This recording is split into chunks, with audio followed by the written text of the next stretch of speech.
इस देश के इतिहास के बारे में अगर बात करें, जो हमें लिखा और पढ़ाया जाता है, उस इतिहास से तो अब मन सा भर गया है। क्योंकि उस इतिहास में हमें जो दिखाई देता है, वो असल जिंदगी से कहीं दूर है। उसमें मुगलों का महिमा मंडन है और भारतीय वीरों का तो नामो निशान मिटा दिया गया है। काशी विश्वनाथ मंदिर और ज्ञान वापी मंदिर से जुड़े आपने रहस्य सुने होंगे। आप देख रहे हैं कि कैसे उस पर वाद विवाद चल रहा है, कैसे कोई कम्युनिटी इतने सालों तक एक शिवलिंग और एक मंदिर के रहस्य को छुपाए रख सकती है। तो आप अंदाजा लगाइए कि हमारे इतिहास को तो उन्होंने लिखा है जो इनके चाटुकार थे, तो सोचो उन्होंने इतिहास में क्या क्या लिखा होगा। और वही हम पढ़ते आए हैं। ऊपर से हमें जुमला सुनाया जाता है कि मुगलों ने इस देश को क्या क्या नहीं दिया। मुगलों ने ही तो इस देश को आर्किटेक्चर को सुधारा है। मुगलों ने ही तो इस देश को न जाने कहां से कहां ले गए हैं। खैर छोड़िए, ये बात फिर कभी करेंगे। हिंदुस्तान के सुनहरे मध्यकाल पर ग्रहण लगाते हुए मुगल भारत की तरफ बढ़ रहे थे। मुगल साम्राज्य ने हिंदुस्तान में अपने पैर पसारने शुरू कर दिए थे और हिंदुस्तान पर मुगलों का शासनकाल शुरू हो गया था। हिंदुस्तान के इतिहास का मध्यकाल मुगल शासकों से भरा पड़ा है और शायद इसलिए इसे मुगल काल भी कहा जाता है। किंतु इसी मुगल काल के दौरान हिंदुस्तान यानी भारत ने कई शूरवीर योद्धाओं को जन्म दिया है। ये माटी उस वक्त बांझ नहीं हो गई थी।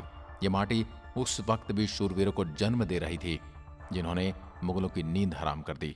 कई योद्धाओं के इतिहास में उनकी वीरता और देशभक्ति के लिए बड़ा सम्मान मिला और जिन्हें आप सब जानते भी हैं।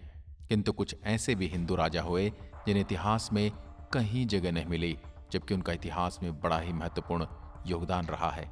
नमस्कार, मैं आपका दोस्त बजरंग प्रजापति आपका स्वागत करता हूं आपके अपने YouTube चैनल पर, जहां हम आपके लिए लेकर आए हैं एक ऐसे महान योद्धा का इतिहास जिसने मुगलों को दांतों तले चने चबवा दिए और बन गए हिंदू सम्राट। 2 अक्टूबर 1501 का वो दिन था जब अपने शौर्य से इतिहास की धारा मोड़ने वाले वीर हेमचंद्र विक्रमादित्य का जन्म हुआ था। हेमू उर्फ हेमचंद्र विक्रमादित्य, ये वह हेमू है जिन्होंने 350 सालों के मुगल शासन को उखाड़कर हिंदू साम्राज्य की स्थापना की। एक साधारण से व्यापारी ने मुगलों को कड़ी टक्कर दी और सम्राट के रूप में दिल्ली में उनका राज्याभिषेक हुआ। इन्होंने दिल्ली सहित भारत के एक बड़े हिस्से को जीतकर विक्रमादित्य की उपाधि हासिल की। दोस्तों, जिस वक्त दिल्ली पर मुगल बादशाह हुमायूं की हुकूमत थी, हेमू ने एक नमक के व्यापारी के रूप में अपना व्यवसाय शुरू किया था और इस वक्त शेरशाह सूरी का दबदबा दिल्ली के आसपास के इलाकों में बढ़ता जा रहा था और अब उसे युद्ध के लिए गोला बारूद की आवश्यकता थी।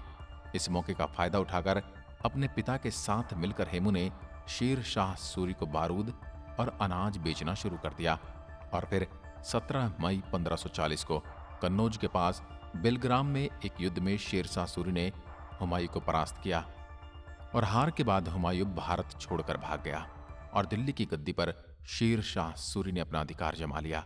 और दूसरी तरफ हेमू ने रेवाड़ी में हथियार बनाने का कारखाना शुरू कर लिया। ये रेवाड़ी हरियाणा का एक प्रमुख शहर है।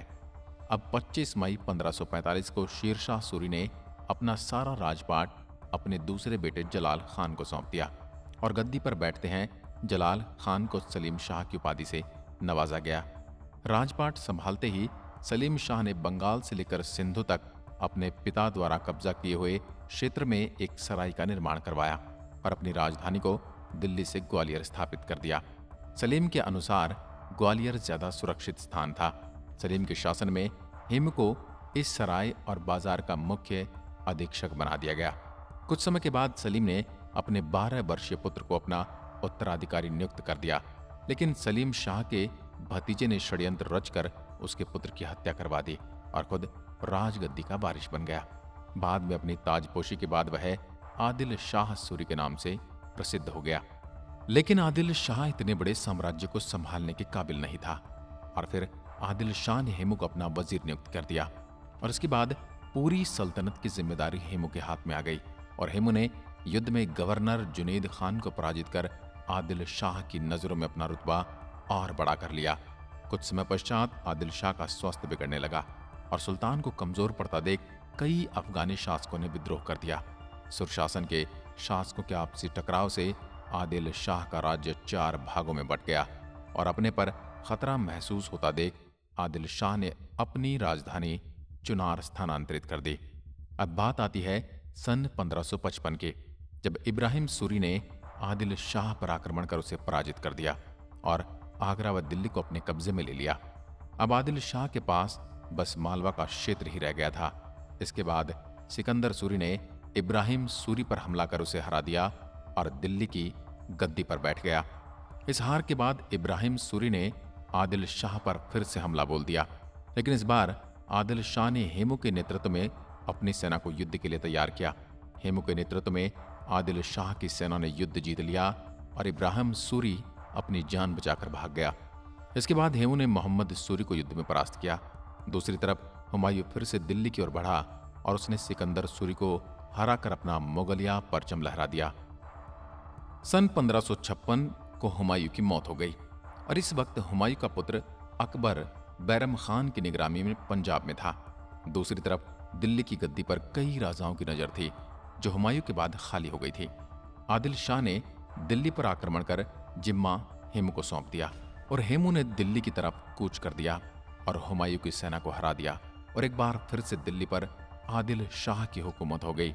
लेकिन आदिल शाह तो किसी काम का था नहीं, इसलिए विक्रमादित्य ने अपने आप को सम्राट घोषित कर दिया। किंतु आदिल शाह के तौर तरीके से हेमू प्रसन्न नहीं था।